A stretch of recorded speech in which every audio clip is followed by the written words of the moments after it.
joined by the Senior Lecturer in Criminal Law at Brunel Law School, Dr. Dimitrios Giannoulopoulos.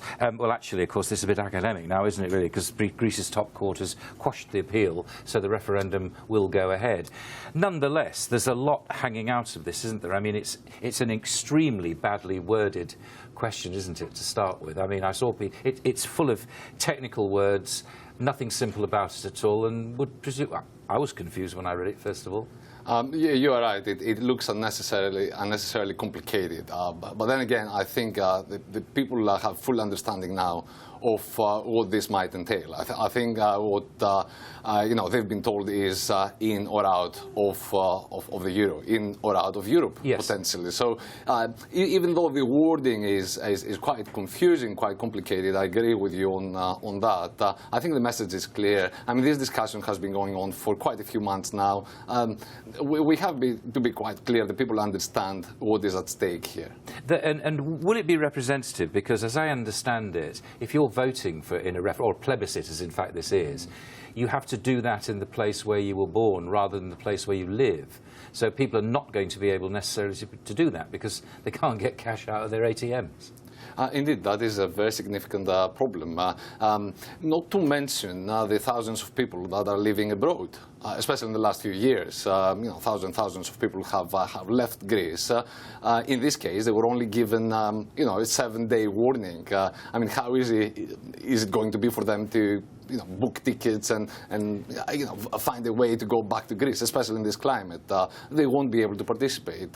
And it's an important point because these people can be quite pro-European. People who live abroad, who have developed professionally abroad, will be excluded from the That's entire very significant, process. Isn't it? And also, a simple thing like the no ballot box has been placed above the yes ballot box. This is more or less pointing to telling people how to vote, isn't it? It is, and it is quite uncommon for the no to go first. Can disagree with that. It is quite uncommon.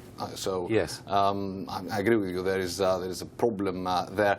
Most of these issues have been put to the Council of State only earlier on today, which is the Supreme Administrative Court of Greece. And they have come to the conclusion that despite these technicalities, the referendum must go ahead. And to be honest, I think there was some scope for them to call it off on a technical legal perspective. Yes. But on the other hand, we can imagine what the consequences would have been. The consequences would have been quite devastating. Indeed, you can't just give the voters a chance to vote and say no, you can't, can you? Clearly, how long will the process be? When will we get a result? Would you say?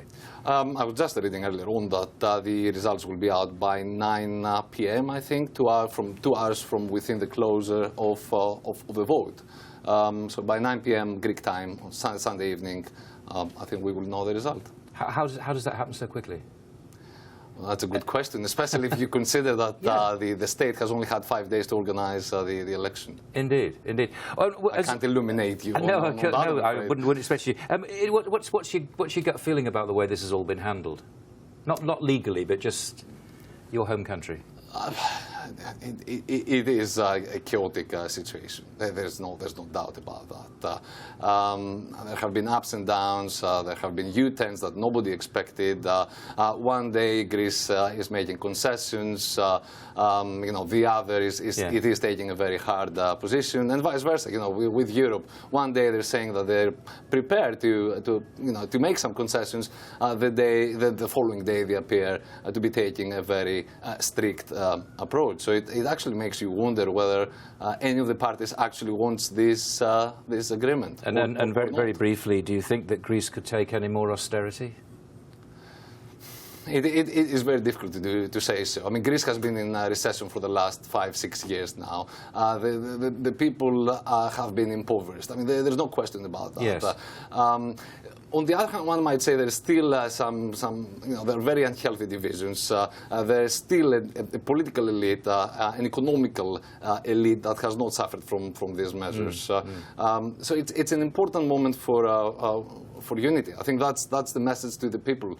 No matter what they believe in, be that yes or a no to the referendum, they have to understand that they need to remain united. That is the biggest challenge. That's an even bigger challenge than what will be the economic impact of all that. No matter what people believe, at the end of the day, it's a lesser evil outcome in this case.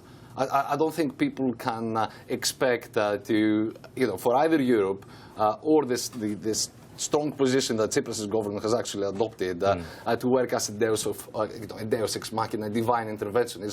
The problems will not be solved on Monday morning. People have to work hard and have to realize that it has to come from them as well. Dr. Giannoulopoulos, thank you very much indeed for joining us. Thank you.